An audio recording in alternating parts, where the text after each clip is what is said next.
ধন্যবাদ আপনাকে। আসলে ৫ মাস এই দায়িত্ব আমার উপর বর্তায় না। আমরা কিন্তু সাথে সাথেই বলেছিলাম যে আমরা রাজি।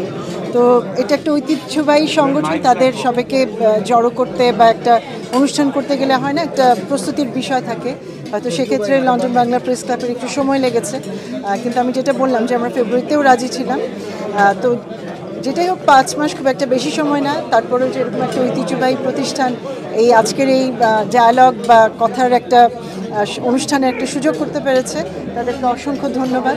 আমরা এই যে প্রশ্নগুলোর বিষয়ে আমি যেহেতু অনেক সামাজিক সংগঠনের সাথে দেখা হয়েছে, কথা হয়েছে, তাদের এই অসুবিধাগুলোর কথা আমরা জানতাম এবং সেটা নিয়ে আমরা ইতিমধ্যেই বাংলাদেশ সরকারের কাছে বিষয়টি তুলে ধরেছি।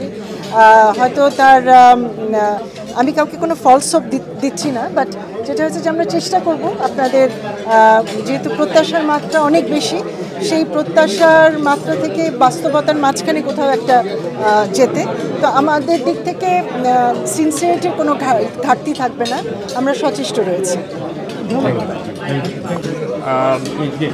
লন্ডন বাংলা প্রেস ক্লাবের পক্ষ থেকে আমি কৃতজ্ঞতা জানাই লন্ডনে বাংলাদেশের হাই কমিশনের প্রতি, কারণ তিনি সাহস করে এখানে এসেছেন, ক্রিটিক্যাল কোয়েশ্চনের আনসার করেছেন এবং আমরা আজকের এই কোয়েশ্চন আনসার সেশনের মাধ্যমে আমরা যে অনেক সমস্যার সমাধান করে ফেলবো তা না, কিন্তু আমরা যে একটা অ্যাকাউন্টেবিলিটি রেখেছি, আমরা যে ক্রিটিক্যাল কোয়েশ্চন করি, সম্মানের সাথে কথাবার্তা বলি, এটার একটা প্রমাণ লন্ডন বাংলা প্রেস ক্লাব রেখেছে এবং হাই কমিশন, কমিউনিটি এবং প্রেস ক্লাবের যে সদস্যরা আছেন, বিভিন্ন পর্যায়ের সাংবাদিকরা আছেন, তাদের যে জবাব দিয়েছেন, তাদের বিভিন্ন প্রশ্নের উত্তর দিয়েছেন, সে কারণে আমি কৃতজ্ঞতা জানাই এবং আমি মনে করি আমাদের প্রশ্ন, আমাদের ডায়ালগ এবং আমাদের অ্যাকাউন্টেবল করার এই যে প্রক্রিয়া, সেটা জারি থাকা উচিত। অনেক ধন্যবাদ।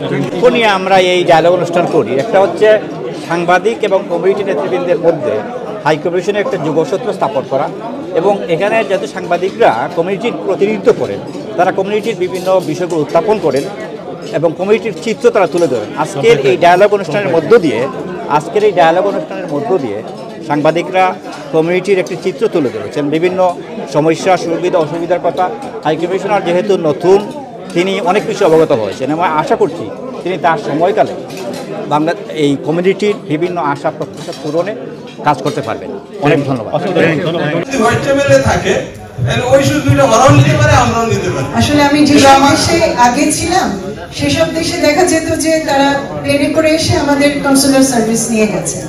আপনারা সেদিক থেকে অনেক লাকি যে লন্ডন বা ইউনাইটেড কিংডম ওয়েল কানেক্টেড।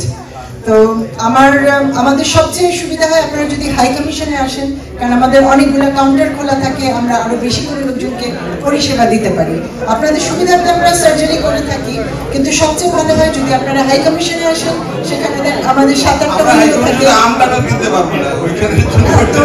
সেখানে কনসুলার সেবাটা বেশি পাবেন।